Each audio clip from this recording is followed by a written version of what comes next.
Bismillahirrahmanirrahim. Assalamualaikum warahmatullahi wabarakatuh. Innal hamdalillah nahmaduhu ta'ala wa nasta'inu bihi wa nastaghfiruh. Nashhadu an la ilaha illallah, nashhadu anna Muhammadan 'abduhu wa rasuluh. Allahumma shalli ala hadzal nabiyil karim wa ala alihi wa sahbihi ajma'in. Rabbi shrah li sadri wa yassir li amri wahlul 'uqdatan min lisani yafqahu qawli.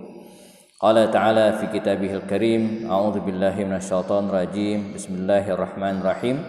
Laqad kana lakum fi rasulillahi uswatun hasanah liman kana yarjullaha wal yawmal akhir wa dzakarallaha katsira.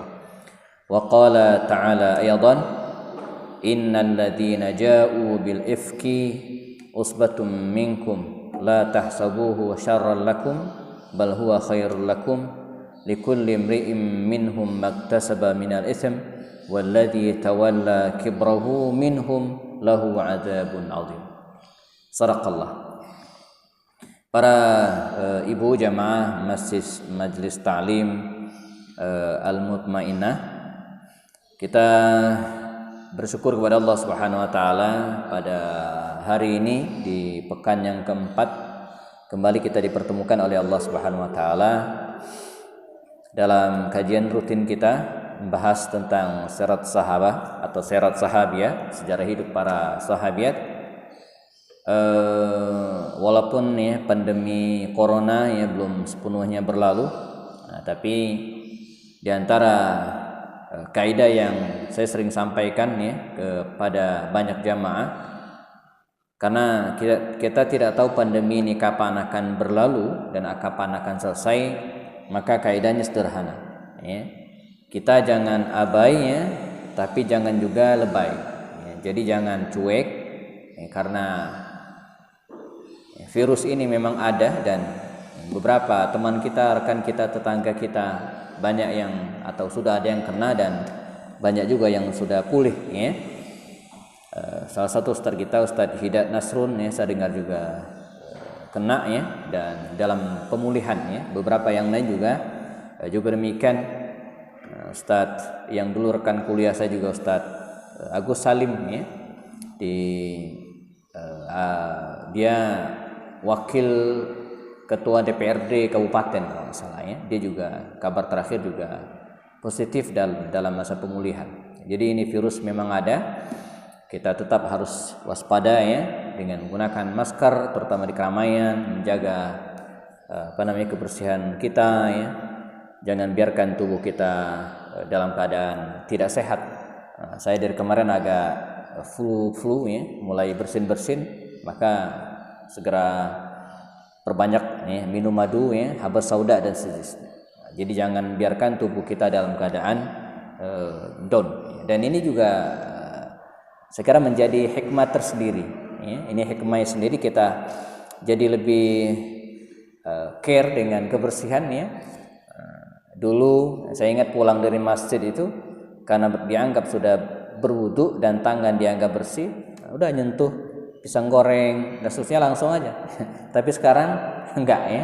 Jadi pulang dari masjid ya, cuci tangan dulu baru kemudian menyentuh yang lain.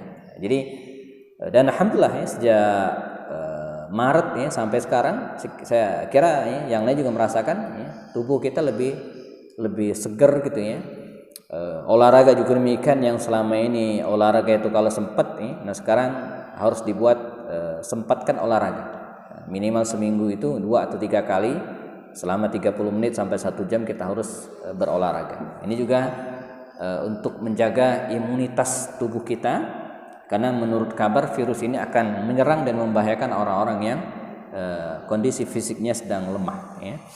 Kemudian yang kedua ya, menjaga mental kita ya. Mental kita harus siap, karena ma asaba min musibatin illa biidznillah. Tidak ada musibah satupun kecuali atas izin Allah Subhanahu wa taala. Kita punya Allah, jangan terlalu takut ya, karena kita punya Allah, tapi jangan juga abai ya. Dan terserang ya, dan tidaknya seseorang oleh virus ini tidak disebabkan oleh soleh dan tidak solehnya seseorang.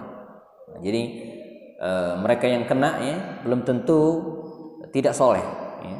Bahkan di masa para sahabat Nabi kita mengenal wabah ta'un itu juga mewabah dan mengenai orang sekaliber Abu Ubaidah ibnu al-Jarrah sampai meninggal, Suhail bin Amr, kemudian Mu'adz bin Jabal. Ini sahabat-sahabat mulia yang wafat ya, oleh wabah ta'un yang terjadi di masa Sayyidina Umar bin Khattab. Mereka adalah orang-orang yang soleh. Jadi kita jangan sombong gitu ya, tapi pada saat yang sama jangan juga nyinyir ya terhadap orang yang kena, dianggap dia sebagai hukuman, ya enggak gitu ya. Karena virus ini adalah ciptaan Allah yang bisa mengenai siapapun yang dikehendaki. Ketiga, ya, kita tingkatkan spiritual, ya, dekatkan diri kepada Allah SWT. Kuat imunitas, kuatkan mental kita dan kuatkan spiritualitas kita. Ini yang salah satu langkah yang bisa kita antisipasi. Oke, baik. Hari ini ya, sekitar 30 atau 40 menit ke depan ya, kita akan bahas sebuah tema yang mungkin ya bagi sebagian kalangan, baik ibu-ibu yang ada di masjid ini ataupun yang menyimak kajian kita ini lewat online di rumah masing-masing ya, sebuah peristiwa yang terjadi di masa baginda Rasul yang berkenaan dengan Bunda Aisyah yang dikenal dengan hadithul ifki. Dulu ketika membahas tentang Bunda Aisyah, saya sempat bahas tapi tidak begitu dalam kajiannya ya, saya simak rekamannya ya sekilas saja. Maka pada hari ini kita akan membahas sebuah peristiwa yang dicatat sejarah dengan hadis al-ifki ya. Hadis itu artinya sebuah peristiwa ya, peristiwa, kejadian, tragedi. Ifkun ya atau al-ifku ya, itu artinya dusta, bohong, hoax, kabar burung ya, demikian maknanya ya. Jadi hadithul ifki mungkin kalau zaman hari ini ya, bisa diterjemahkan dengan berita hoax nah, ya. Jadi ternyata berita hoax itu bukan hanya terjadi hari ini dan kemudian sering menimbulkan fitnah ya, tapi juga sudah ada sejak zaman baginda Rasul sallallahu alaihi wasallam masih hidup dulu ya. Dan ini akan kita pelajari bagaimana baginda Rasul SAW dan para sahabat menghadapi berita ini ya. Berita yang hampir sebulan jamaah yang menggemparkan Madinah pada waktu itu ya. Ulama difitnah ya, melakukan cat mesum ya, itu aja sudah menggemparkan jagat gitu ya. Ya.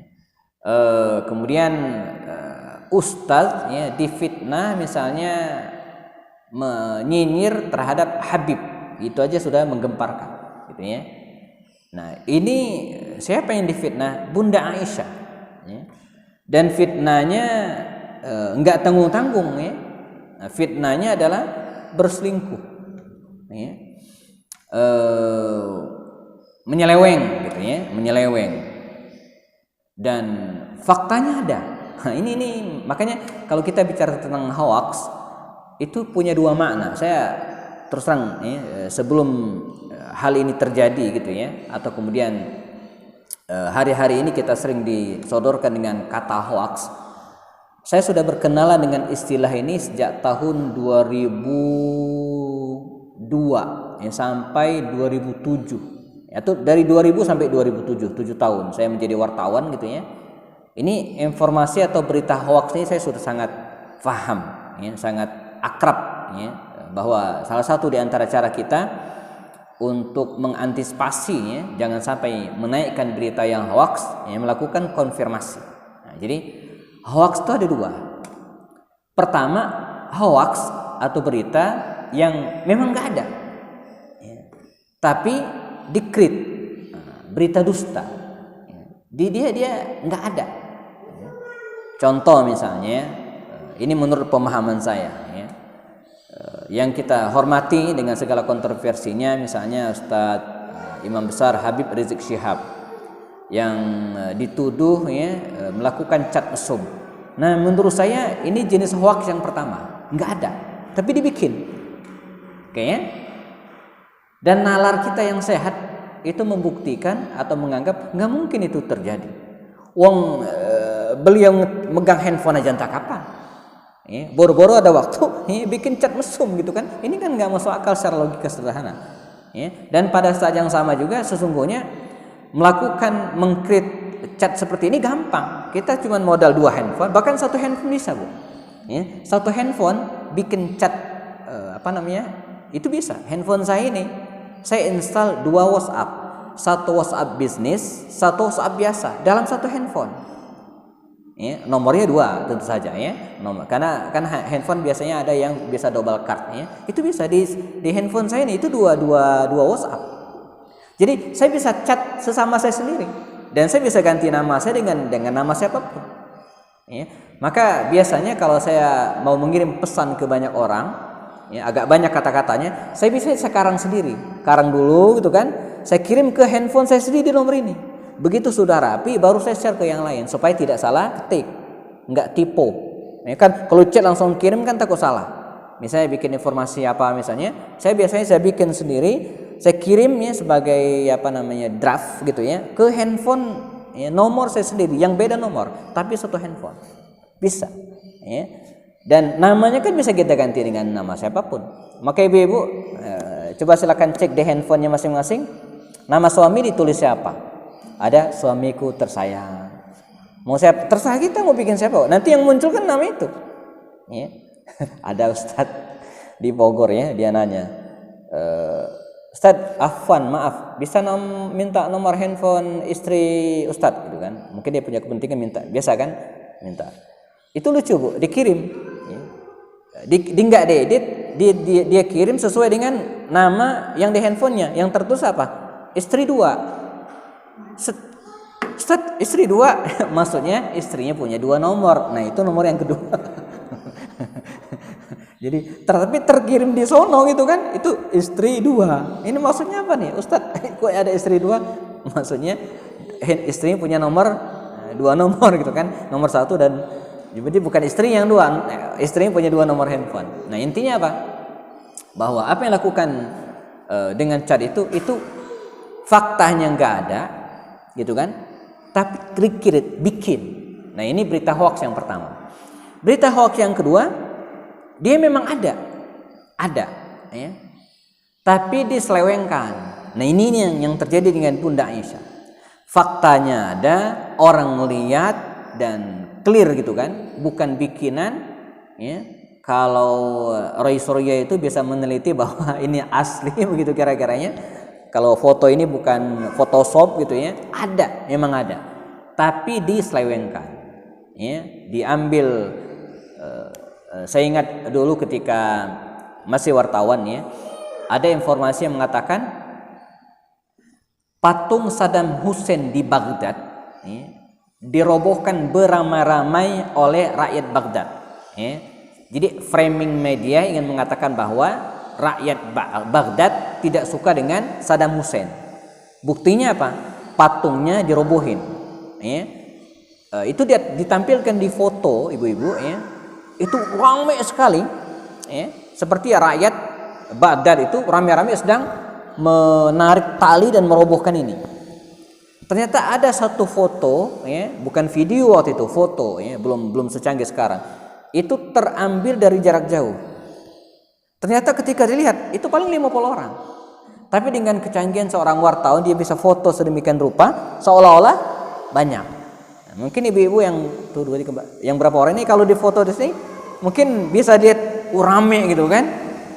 Atau ini kalau difoto dari sini, kameranya ada 2 pakai handphone, kayaknya laks banget gitu kan. Ini permainan.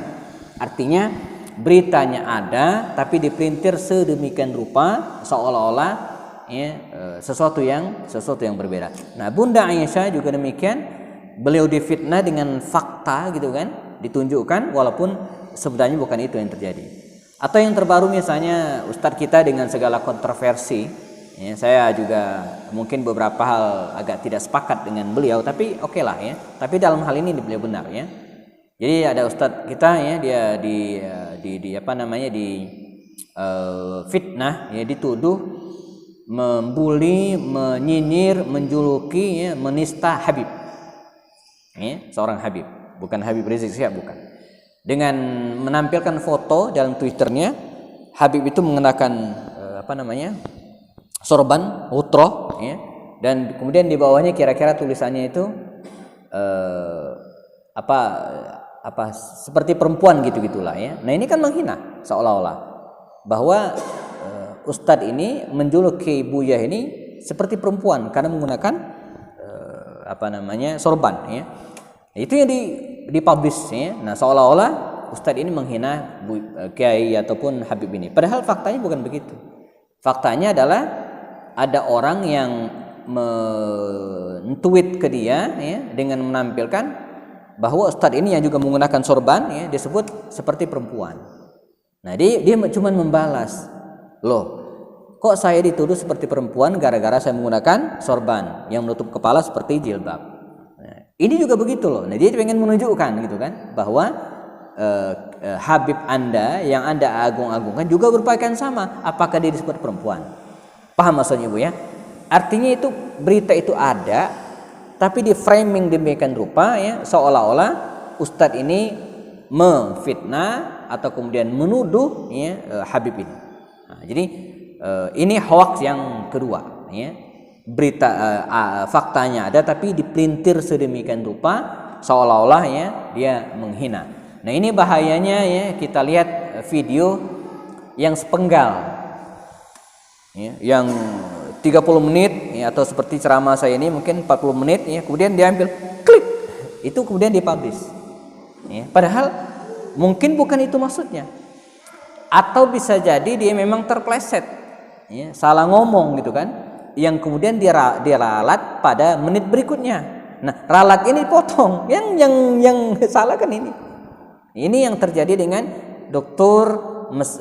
Mursi, ya, Presiden Mesir, ketika dia membaca ayat innama yakhsyallah, ya, mestinya kan innama yakhsyallaha min ibadihil ulama'u, tapi dibaca innama yakhsyallahu min ibadihil ulama'a.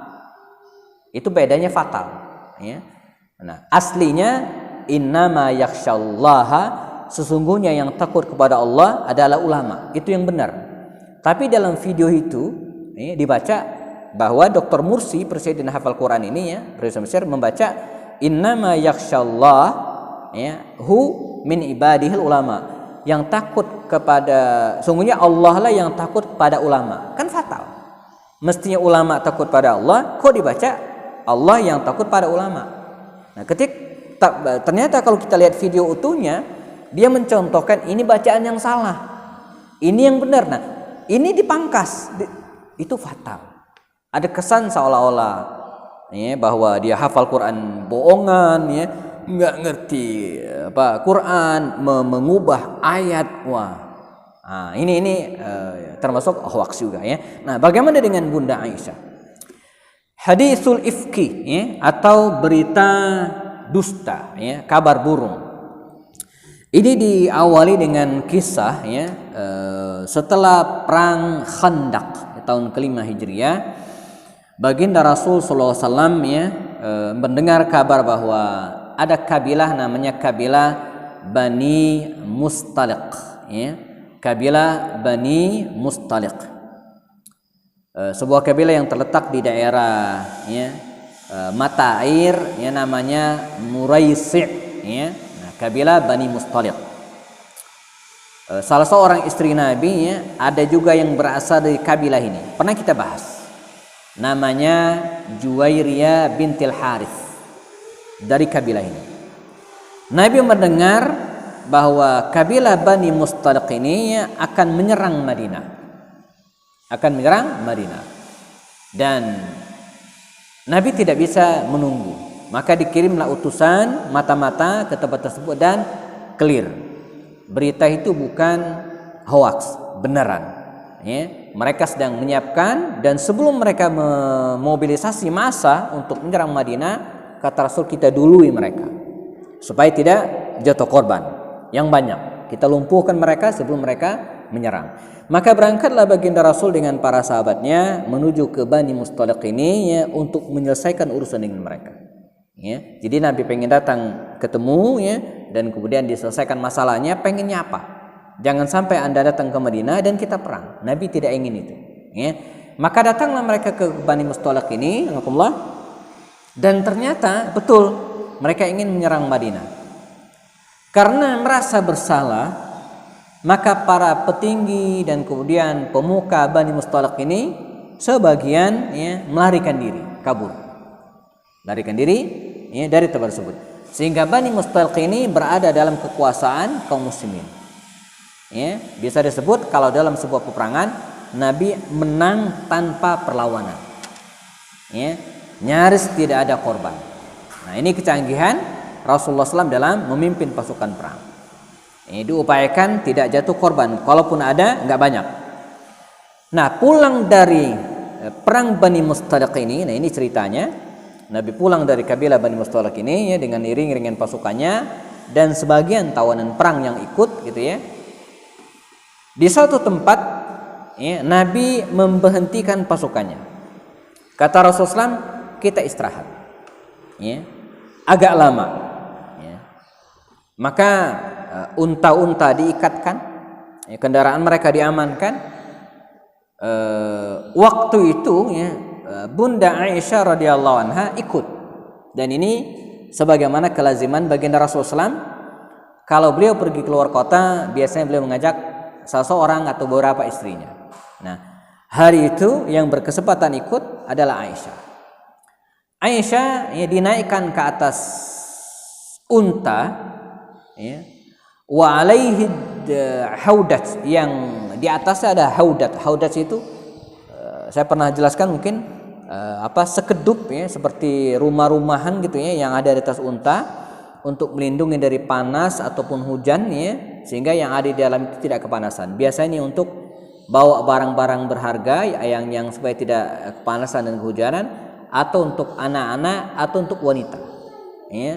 Kalau yang para prajurit biasa dia nggak pakai itu, pakai unta saja cukup. Jadi kasih atap gitu, ya, kemudian ada hordengnya sehingga tertutup. Jadi, nah Aisyah di situ dia, ya, berada di situ dan memungkinkan, ya, sambil senderan dan bisa tidur. Perjalanan yang panjang. Diturunkan dan semua istirahat, ya. Biasanya kalau kita istirahat dari sebuah perjalanan, yang pertama kali dilakukan biasanya menyelesaikan hajat.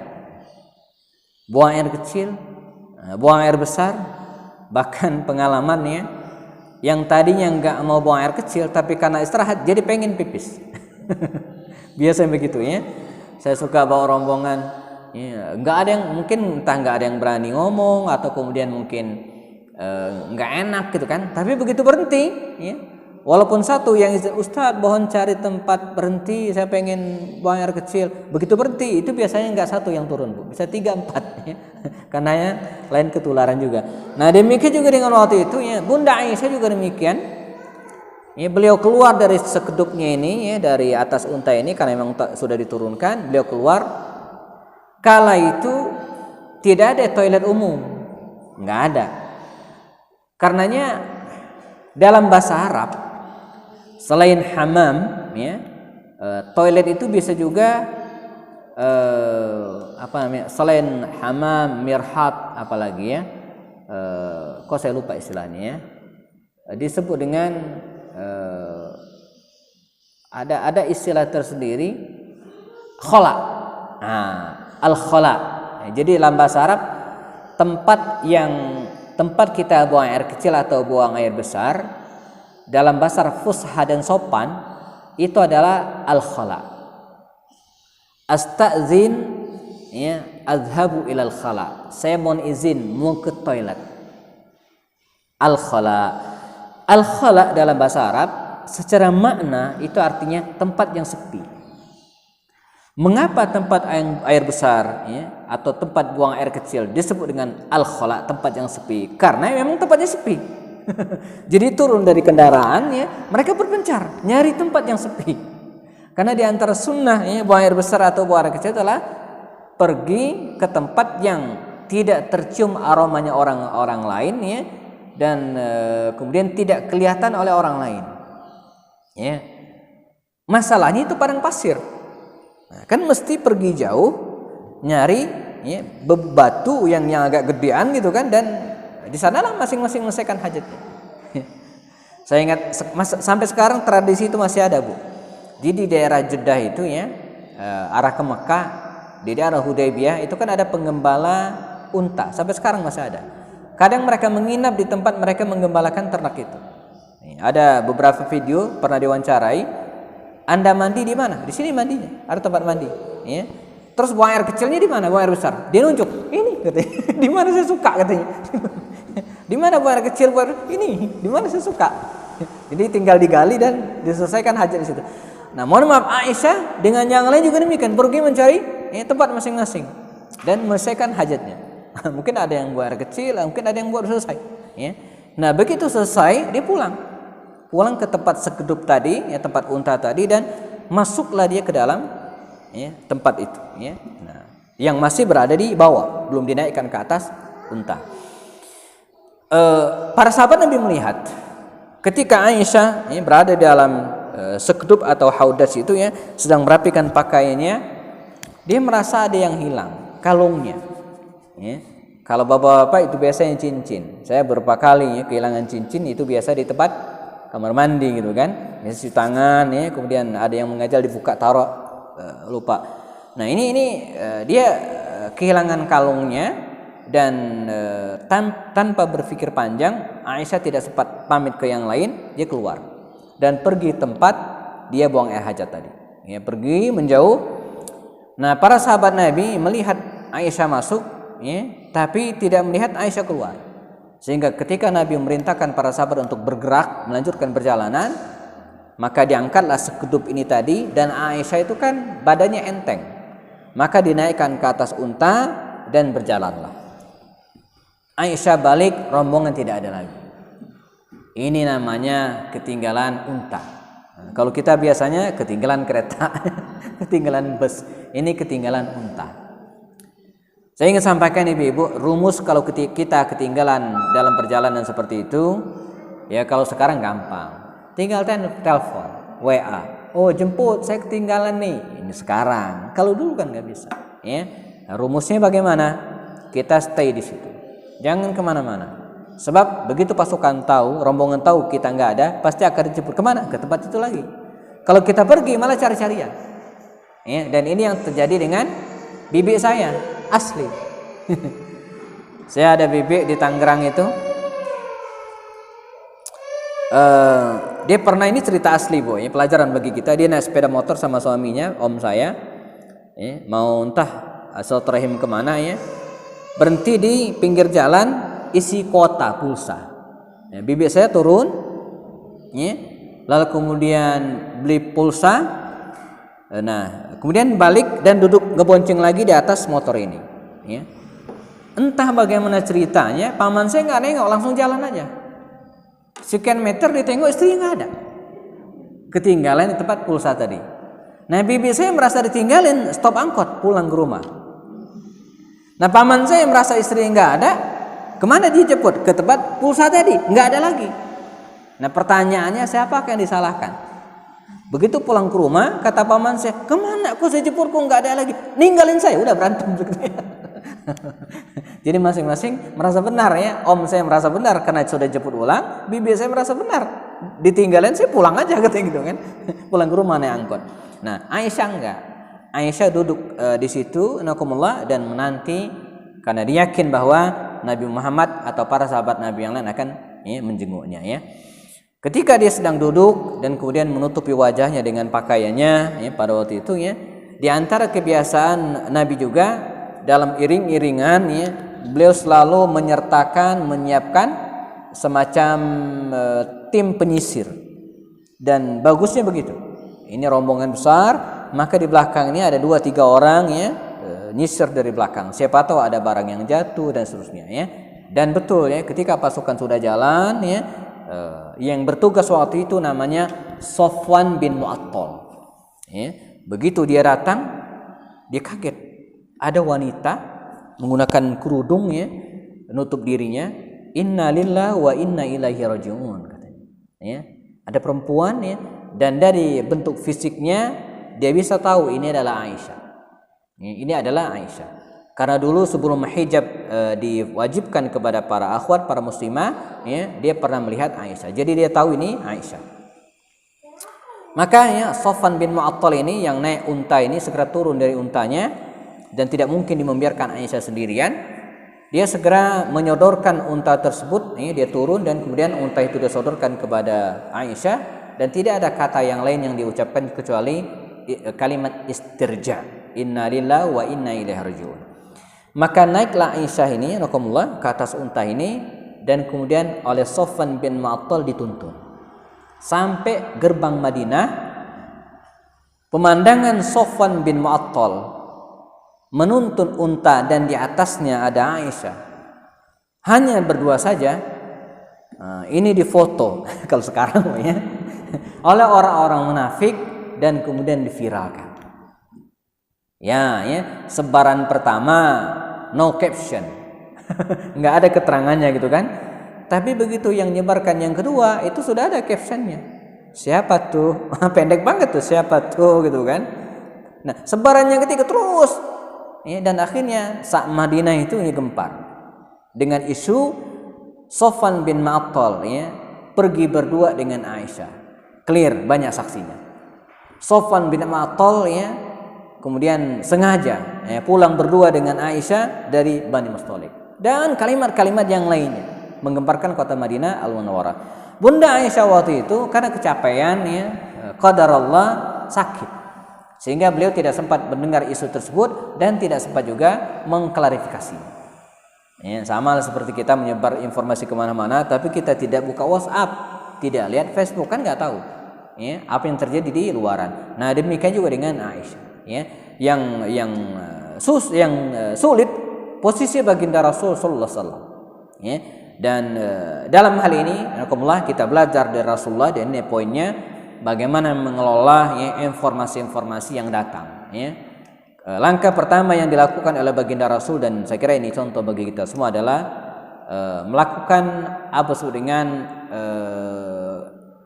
husnudzon, ya, berbaik sangka. Ini rumusnya, ya.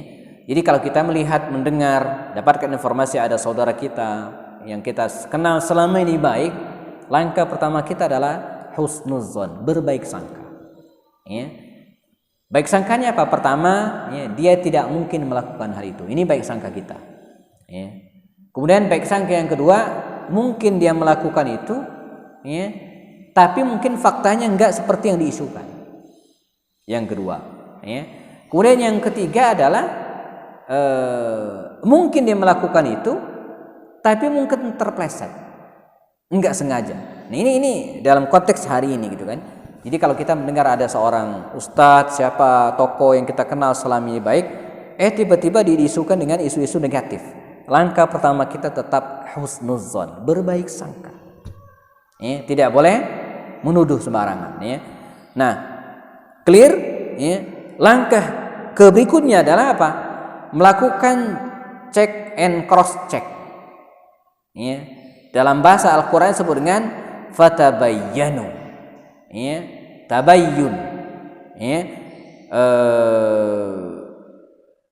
Cover both side itu istilah jurnalistik, menanyakan langsung, ya. Jadi nggak langsung ditelan dengan mentah-mentah.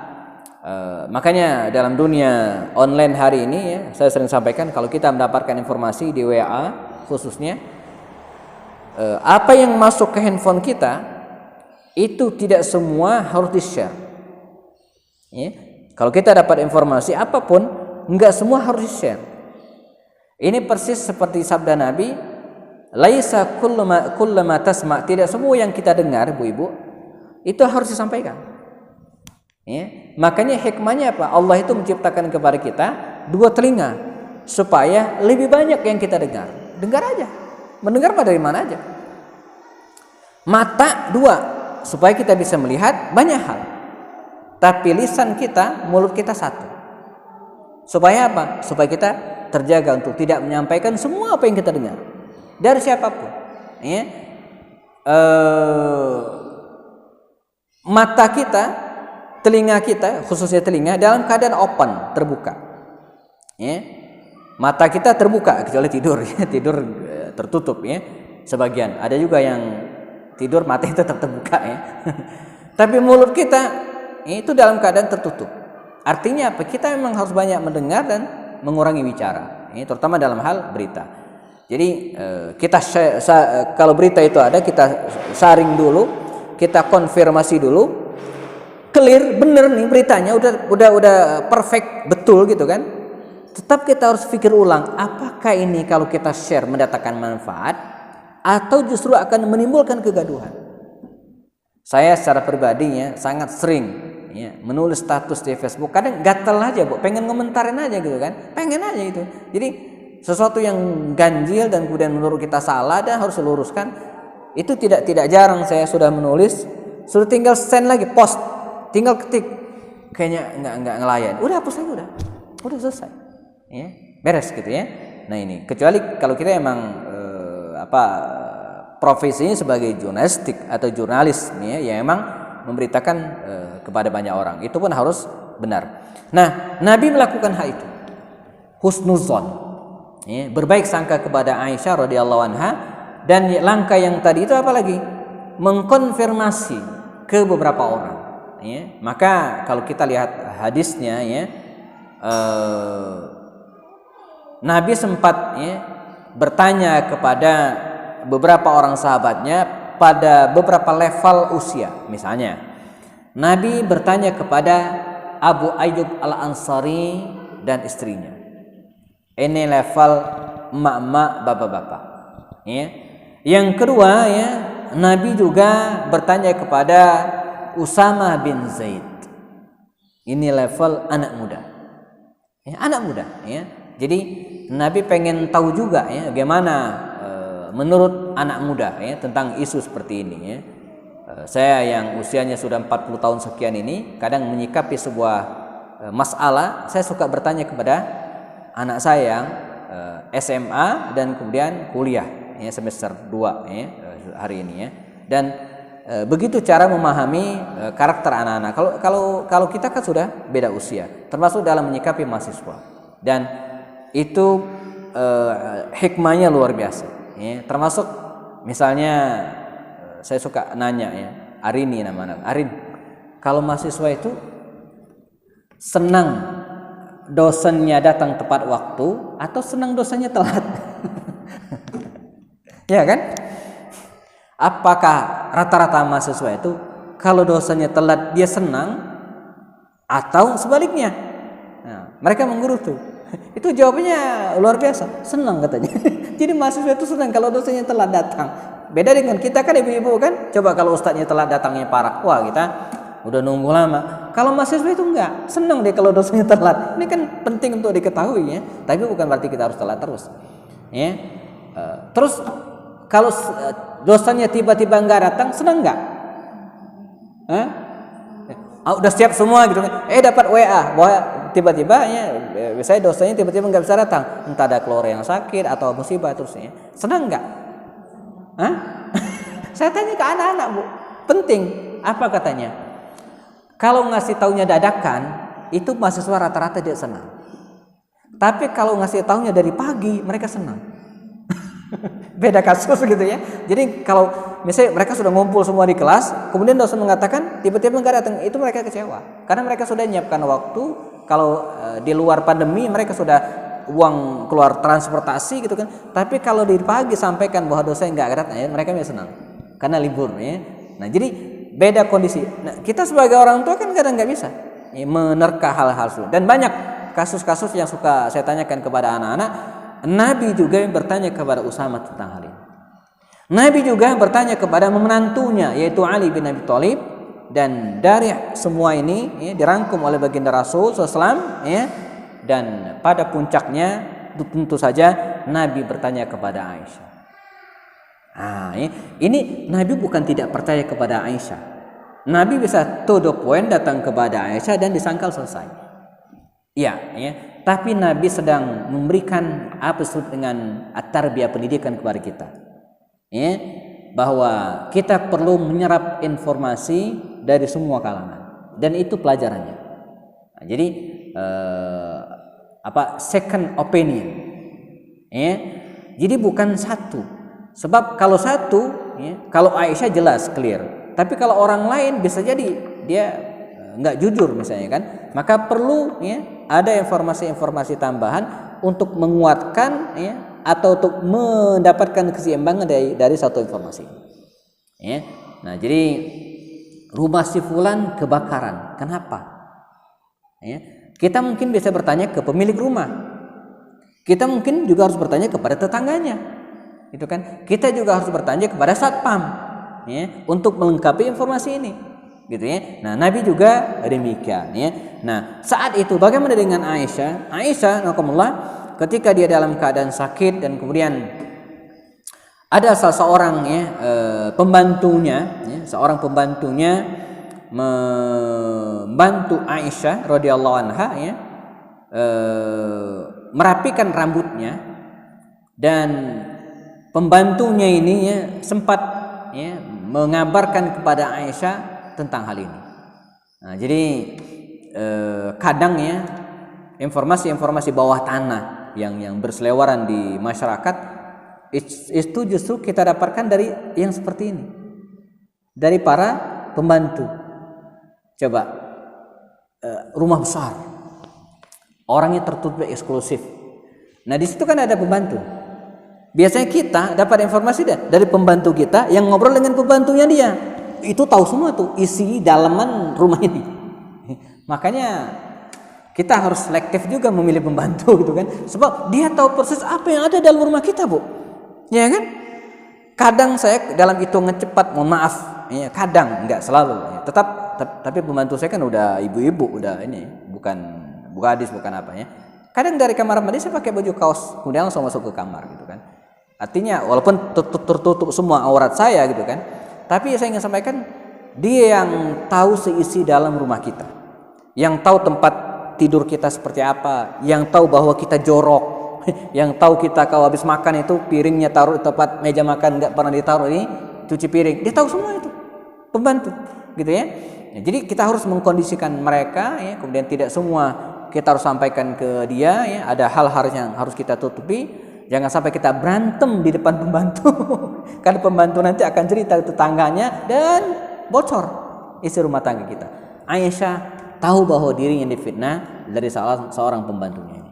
Ya, dan akhirnya ya Rasulullah juga mendatangi Bunda Aisyah ya, dan kemudian mengklarifikasi hal itu, jelas bahwa Aisyah menolak. Ya, tapi Aisyah tetap menunggu jawaban dari langit, dari Allah Subhanahu wa taala. Mesti dan ini kebanggaan tersendiri yang dialami oleh para sahabat dan para istri Nabi juga. Mereka bangga sekali ya, kalau mendapatkan klarifikasi langsung dari Allah Subhanahu wa taala. Ya, waktu itu. Ya, kalau sekarang sih ya nggak bisa ya, hanya waktulah yang bisa membuktikan siapa yang belakangan salah. Ya. Nah, ini enggak. Maka tidak lama setelah itu Allah Subhanahu wa taala menurunkan klarifikasi ya, kemudian pembelaan atas Bunda Aisyah dengan turunnya Al-Quran surat An-Nur ayat 11 sampai 21. Kalau kita lihat Al-Quran ya, itu sak halaman, sebelah kanan dari atas sampai ke bawah satu halaman ya, satu ayat diturun satu halaman ya, 10 ayat diturunkan oleh Allah Subhanahu wa taala ya, berkenaan dengan hal ini ya. Allah Subhanahu wa taala berfirman, innalladzina ja'u bil ifki usbatum minkum la tahsabuhu syarran lakum bal huwa khairul lakum likulli imri'in minhum maktasaba minal itsm walladzi tawalla kibrahu minhum lahu adzabun adzim. Ya, innal ladzina ja'u, sungguhnya ya, orang-orang yang datang bil ifki ya, dengan berita hoax tadi itu, usbatum minkum, itu bukan orang lain kata Allah. Yang menyebarkan gosip itu bukan orang kafir, bukan musuh, tetapi usbatun minkum, dari internal kalian sendiri. Nah, ini pelajaran bagi kita bahwa sungguhnya sebagaimana kita pahami yang mengkrit kepalsuan, yang mengkrit berita dusta bisa jadi orang lain. Tapi kadang sebagian besar yang menyebarkan itu kita sendiri, umat Islam sendiri.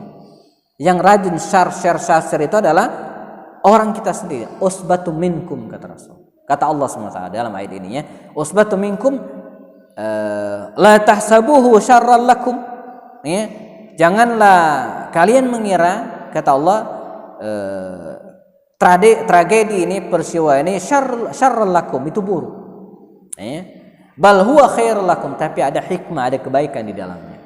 Makanya kaidahnya bahwa setiap musibah itu, ya, selalu mendatangkan hikmah yang kita ketahui belakangan. Likulli imri'in, ya, dan setiap orang minhum, dari mereka, maktasaba minal itsm, mendapatkan dosa dari apa yang mereka lakukan. Walladzi tawalla kibrahu minhum lahu adzabun azim, dan mereka, ya, akan mendapatkan azab yang besar, ya. Nah, jadi dalam rangkaian ayat ini, nakumullah, dari awal sampai akhir, ya, poinnya apa? Bahwa Allah Subhanahu wa taala membebaskan Bunda Aisyah, terbebas dari fitnah tersebut, ya. Dan belakangan sebagian disebutkan oleh Imam Ibnu Hisham dalam sirahnya, ya, Sofwan bin Mu'attal itu, ya, diketahui dia tidak pernah menikah sampai kemudian meninggal dunia. Dan dia riwayatkan, ya, Sofwan, ya, bin Mu'attal ini termasuk orang yang impoten, gitu kan. Jadi tidak mungkin dia berselingkuh dengan Aisyah, dan ini mempertegas kesucian Bunda Aisyah radhiyallahu anha. Dan pada saat yang sama Nabi juga bertindak tegas, ya, dengan mengumpulkan, ya, orang-orang yang terlibat dalam fitnah ini, ya. Maka ada sebagian yang dihukum, ya, misalnya ada 3 orang yang dihukum oleh Rasul SAW berdasarkan firman Allah Subhanahu wa taala dalam surat An-Nur, ya, pada awal surat, ya, ayat 4 dan 5. Dan ini hukum fikih tersendiri, ya. Walladzina yarmunal muhsanati tsumma lam ya'tu bi'arba'ati syuhada fajliduhum 80 jaldah wa la taqbalu lahum syahadatan abada wa ulaika humul fasiqun. Dan orang-orang yang yarmunal muhsanat, ya, menuduh orang lain berzina, ini enggak boleh. Ini disebut dengan al-qazaf. Al-qazaf itu adalah menuduh orang lain berzina padahal dia tidak.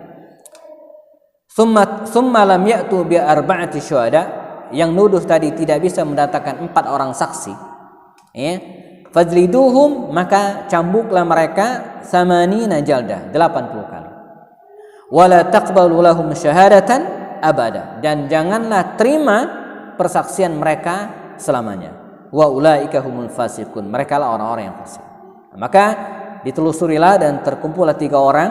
Mereka itu adalah Mistah bin Usasa, ya, Mistah bin Usasa ini kalau tidak salah pembantu yang mengabarkan kepada Bunda Aisyah tadi.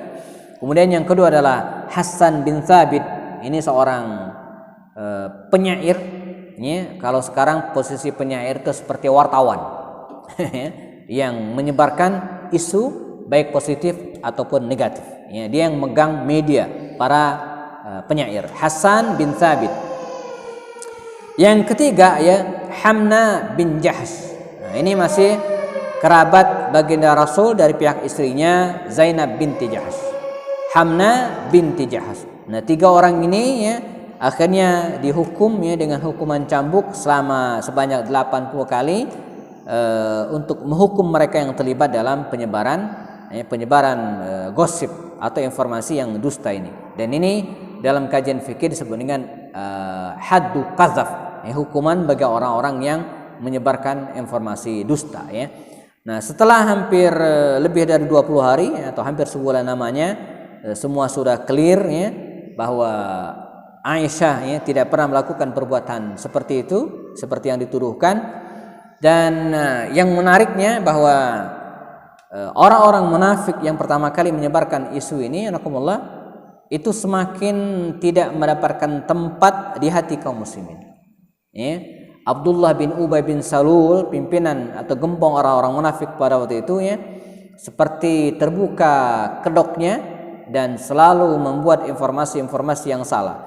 Maka setiap kali dia menyampaikan informasinya kepada orang-orang, maka orang-orang munafik itu, ya, selalu dicela oleh kaumnya sendiri. Jadi kalau dia ngomong, maka orang akan menimpal, yang bener loh, masa. Itu kan menyakitkan sekali. Nah, jadi peristiwa ini membuka tabir ataupun kedok orang-orang yang munafik selama ini yang berkeliaran di Madinah Al-Munawwarah, termasuk diantaranya Abdullah bin Ubay bin Salul ya.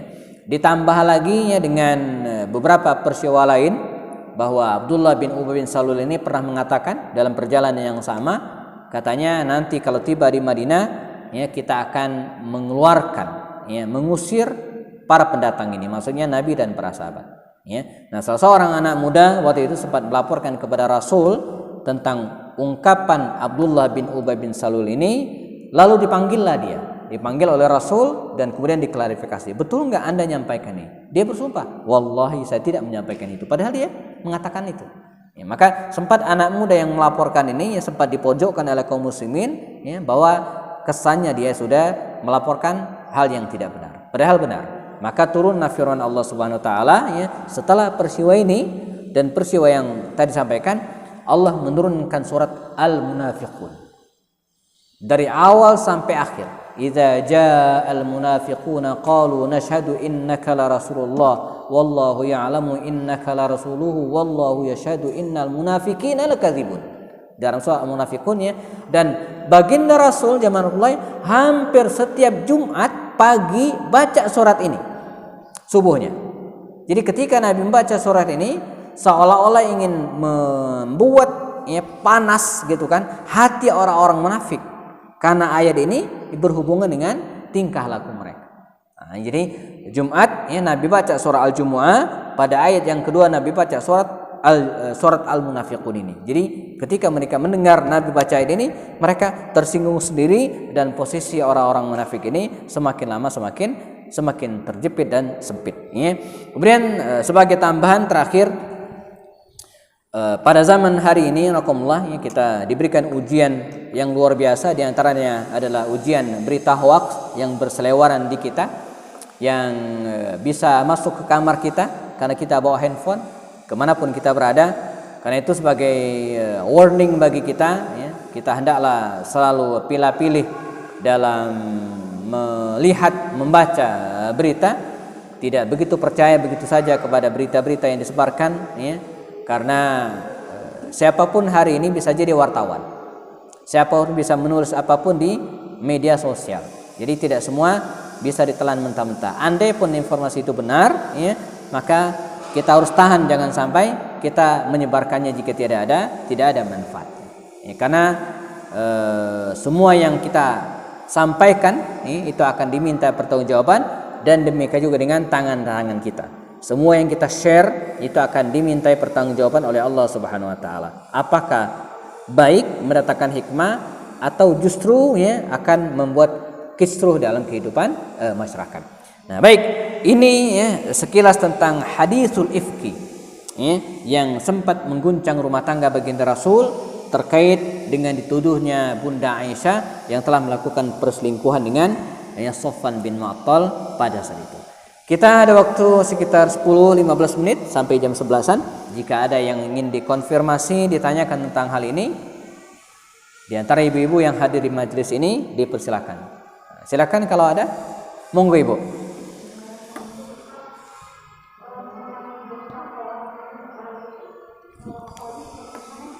Bisa pakai mic, kurang jelas.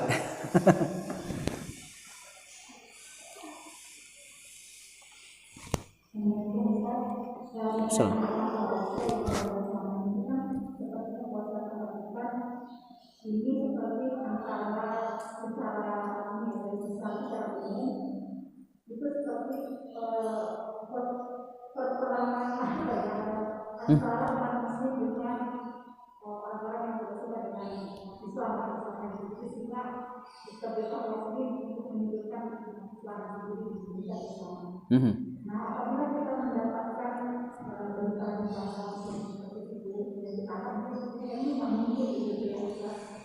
Perlukah kita sebagai orang muslim memberikan seperti ini membela, jadi maksudnya karena dalam grup kita itu kan karena kita semuanya sama pemikiran dengan kita keluarga besar itu tidak semuanya sama gitu. Tapi kadang-kadang ada berita yang kita terima itu yang menyebutkan ya. Perlukah kita bergerak? Perlukah kita bisa memberikan klarifikasi supaya Iya, iya. Ah. Oke. Ya, bagus ya. Ya, bagaimana sikap kita ya menghadapi informasi-informasi yang mungkin kita tahu itu salah ya. Tentu saja di antara tugas kita adalah meluruskan ya. Jadi kalau itu informasinya salah, saya suka begini supaya tidak menimbulkan kegaduhan ya. Ada yang upload misalnya contoh saja di Facebook atau apapun, dan saya tahu ini salah ya, dan dia tokoh misalnya kan, tapi salah. Saya suka kirim lewat Japri, personal message kalau Facebook ya. Saya sampaikan informasi yang berimbangnya begini. Ya ada yang menerima, ada yang tidak, tapi saya sudah menyampaikan bahwa yang tadi di-upload itu salah ya. Sudah ada ralatnya, sudah ada konfirmasi, dan ini informasi yang seimbang. Ini saya suka lakukan hal seperti itu ya. Jadi menasehati itu tidak di depan publik umum, gitu kan? Tapi kita lakukan dengan cara yang baik. Nah, ini kalau dia kelirunya itu bisa diluruskan, gitu kan? Nah, yang repot kan, emang udah ada frame-nya, gitu kan? Tapi yang saya tangkap dari pertanyaan tadi mungkin skupnya kecil gitu ya. Jadi ada informasi bla bla bla di luar.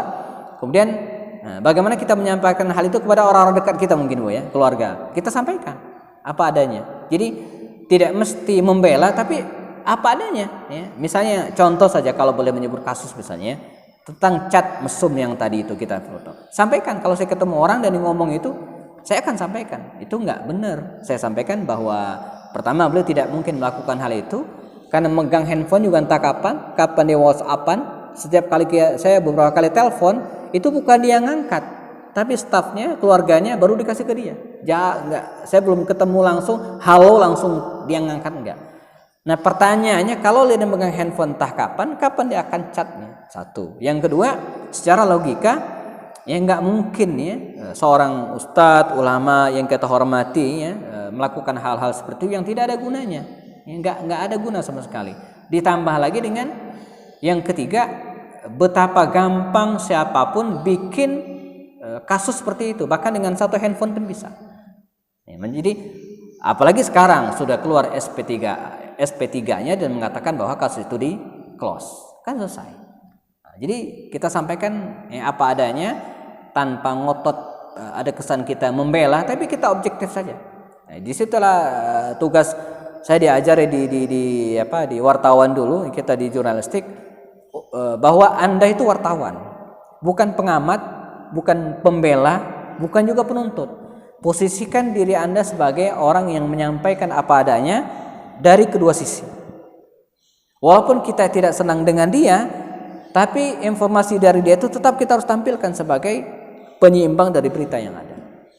Nah, kan begitu rumusnya ya. Kalau dalam sebuah sajian jurnalistik ya, dan itu yang sangat sering dilanggar hari ini gitu kan. Jadi nggak ada cover both side, nggak ada informasi seimbang yang diambil dari misalnya si fulan. Contoh gini Bu ya, kan ada salah seorang menteri kita yang ditangkap KPK dalam 1-2 hari ini.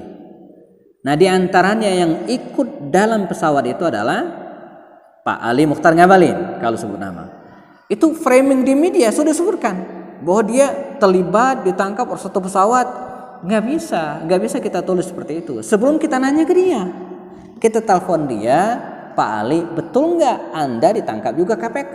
Sebelum dia menjawab, kita nggak boleh nggak boleh nulis, nggak boleh mempublikasikan dan nggak boleh meng-share. Nah, ini namanya kalau dia jawab enggak, ya nggak bisa. Dan ternyata kan belakangan enggak. Dia ada di rumahnya dalam keadaan istirahat gitu. Nah ini kan kacau. Padahal berita udah menyebar kemana-mana. Ya. Termasuk di beberapa grup saya. Dan kita meng-share-nya gampang banget tuh ya. Gatal aja tangannya, tinggal share. Tapi jangan lakukan. Sebelum kita dapatkan informasi. Ini seperti dengan cover site. Si fulan dituduh, ya, diinformasikan bahwa dia ditangkap KPK. Nah kita harus tanya tuh, benar nggak ditangkap? Selagi nggak ada jawaban dari dia atau orang dekat dari dia atau informasi dari yang ini nggak boleh ditulis, ya, sampai ada. Ya.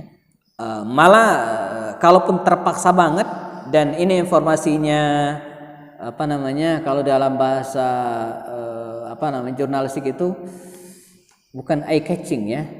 Mohon maaf, seksi. Jadi kita dulu ada istilah beritanya seksi, Bu. Seksi itu apa? Ya, menarik, ya, unik gitu kan. Tapi ada istilah tersendiri. Wah, ini beritanya seksi ini gitu kan. Enak diangkat. Nah, kalaupun harus terpaksa diangkat, mesti ditambah di bawahnya sampai berita ini turunkan. Ya, kami belum dapatkan informasi dari yang bersangkutan. Ya, apakah betul atau tidak? Atau ketika kami mendatangi rumahnya, orangnya tidak ada di tempat. Jadi kita tunjukkan bahwa kita sudah melakukan konfirmasi itu. Ya, jadi nggak bisa dituduh sembarangan. Nah, kembali ke pertanyaan, kita harus mengatakannya secara objektif. Sampaikan aja apa adanya, tanpa harus ngotot bahwa kita membela. Selesai.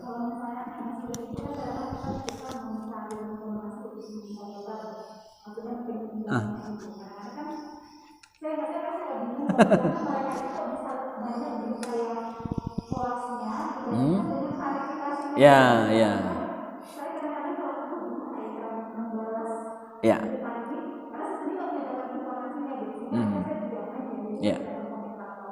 Betul.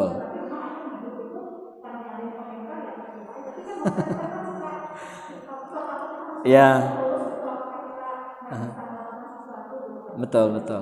Iya betul, itu langkah yang tepat. Kita sukut gitu kan, kita tawakuf diam terhadap berita tersebut dan tahan diri untuk meng-share. Jadi jangan di-share ya sampai kita betul-betul yakin bahwa itu benar. Ya, andai pun beritanya benar, kita tahan dulu. Ini perlu di-share atau enggak? Gitu kan? Perlu share atau tidak? Kalau enggak, enggak usah. Ya, apalagi sudah banyak yang share, kita enggak usah terlibat. Kita jauhi hal-hal seperti itu ya. Bahkan kalaupun di grup, misalnya grup keluarga gitu kan, ada yang share begitu, kita alihkan saja ke yang lain ya, supaya tidak terlalu jauh dan terlalu dalam. Afwan. Baik, ada lagi sebelum kita cukupkan?